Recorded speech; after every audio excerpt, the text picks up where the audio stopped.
Good morning students, class 7 subject आपका है Hindi. First book name है स्टूडेंट्स आपका Madhuban. Okay students, open your book. कल मैंने आपको चैप्टर 3 रीड करने को भी दिया था और आपको मैंने ये समझाया भी था। चैप्टर 3 था आपका सोना हिरणी। सोना हिरणी की आपकी ये कहानी थी ना इस पे। तो क्या आप लोगों ने हमने आप लोगों को रीड करने के दिया था। आई होप आप सभी लोगों ने रीड कर लिया होगा इस चैप्टर को। तो इस चैप्टर से आपको क्या समझ में आया कि हमें भी जो आपके जो कुत्ता बिल्ली ये सब जो आपके एनिमल्स होते हैं इनको तो पालना ठीक है, लेकिन हिरन को क्या करना चाहिए। हिरन को हमें कभी भी घर पर नहीं पालना चाहिए। इस कहानी पे आपको ये ही बताया गया, क्योंकि हिरन वो हमारे घर पे रहने वाला जानवर नहीं है। तो हमें कभी भी पशु या पक्षियों को हमें पालना ही नहीं चाहिए, क्योंकि वो उन्हें कैद पर नहीं रखना चाहिए। वो जंगल में रहने वाले हैं और आजाद पशु पक्षी होते हैं, उनको कैद करके नहीं रखना चाहिए। लेकिन हमको हिरन को तो कभी भी अपने घर पे नहीं पालना चाहिए, क्योंकि हिरन की क्या हुई थी लास्ट पे, जब उनकी जो ये थी जो अध्यापिका थी जो उनको पाले थी कि हिरन को क्या हुआ जब वो चली गई। आपकी कहाँ गई थी वो, गई थी ना बद्रीनाथ चली गई थी, तो वो हिरन को छोड़ गई थी। तो जब क्या हुआ हिरन बड़ा हुआ तो उन्होंने क्या किया, माली ने क्या किया, उसको बांध दिया।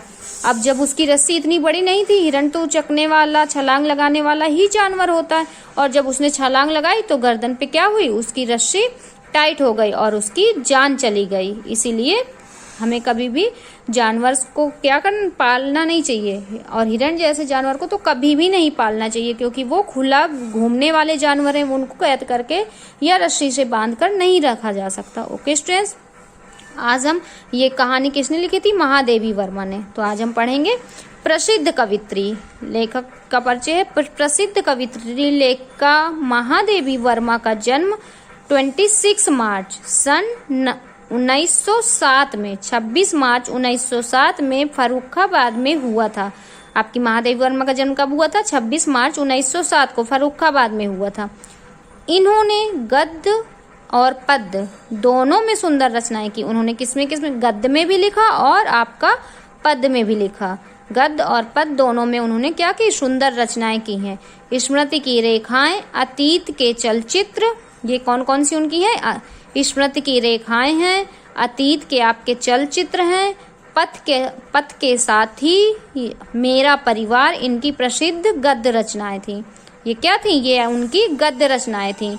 अब कुछ ही लिखी हुई हैं। स्मृति की रेखाएं, अतीत के चलचित्र, पथ के साथ ही मेरा परिवार, इनकी ये प्रसिद्ध गद्य रचनाएं हो गई। निहार, रश्मि, नीरजा, यामा, संध्या गीत आदि इनकी क्या थी, काव्य रचनाएं थी। आदि इनकी प्रसिद्ध काव्य रचनाएं हैं। इनका जो देहावसान जो इनकी मृत्यु हुई कब हुई, 11 सितंबर सन 1987 में इनकी मृत्यु हो गई। देहावसान हो गया इनकी मृत्यु हो गई 11 सितंबर 1987 में महादेवी वर्मा का देहांत हो गया। ओके स्टूडेंट्स, तो ये आपको लर्न करना है। आपको ये उनका जन्म, उनकी पद, उनकी रचनाएं, उनकी कौन सी गद्य रचनाएं थी, कितनी उनकी काव्य रचनाएं थी और उनका देहांत कब हुआ था, ये सब आपको ये सारी चीज आपको लर्न करनी है। इनकी लेखक, इनका जन्म और इनकी मृत्यु, ये आपको मेन है, तो ये आपको लर्न करना। ओके स्टूडेंट्स, इसके बाद आपको SW है। इसकी वर्ड मीनिंग आपको हिंदी फर्स्ट की कॉपी में क्या करना है, लिखना है और याद करना है। ये लेसन 3 की वर्ड मीनिंग आप हिंदी फर्स्ट की कॉपी पे राइट भी करेंगे और लर्न भी करेंगे। Okay students.